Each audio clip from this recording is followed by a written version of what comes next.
Madam చాలామంది agreement of sale చేసుకొని కొంత మనీ తీసుకున్న తర్వాత సేల్ డీడ్ చేయమంటే సేల్ డీడ్ ఎగ్జిక్యూట్ చేయమంటే చాలామంది చేయరు. అలాంటప్పుడు ఎదుటి వాళ్ళకు ఉండే రైట్స్ ఏంటివి, వాళ్ళు అప్పుడు ఏం చేయాలి?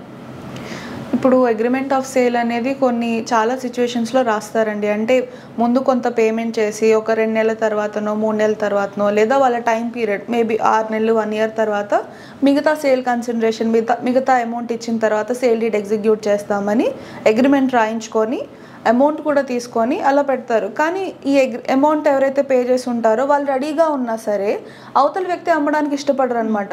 దాన్ని రివోక్ చేయాలనో లేకపోతే దాన్ని క్యాన్సిల్ చేయాలనో ట్రై చేస్తుంటారు. ఇలాంటి పరిస్థితుల్లో మనం ఆల్రెడీ పేమెంట్ చేసాం, మనకు రైట్ ఉంది కాబట్టి కోర్టు దగ్గరికి వెళ్ళి స్పెసిఫిక్ పర్ఫార్మెన్స్ ఆఫ్ యాక్ట్ అని ఒక రిలీఫ్ ఉంటుంది. అంటే ఇప్పుడు ఆ అగ్రిమెంట్ ఆఫ్ సేల్కి సేల్ డీడ్ చేయమని అంటే స్పెసిఫిక్ పర్ఫార్మెన్స్ అని మనం అడగాలన్నమాట. ఏదైతే అగ్రిమెంట్ ఆఫ్ సేల్ ఉందో దాన్ని ఎగ్జిక్యూట్ చేయండి, ఫుల్ ఫ్లెడ్జ్డ్గా సేల్ డీడ్ మా ఫేవర్లో ఎగ్జిక్యూట్ చేయండి అని చెప్పి మనం కోర్టు వారిని అడిగితే దానికి సంబంధించిన డాక్యుమెంట్స్ అన్నీ పరిశీలించి కోర్టు డైరెక్షన్ ఇస్తుంది దానికి సేల్ డీడ్ ఎగ్జిక్యూట్ చేయాలి అని. ఓకే.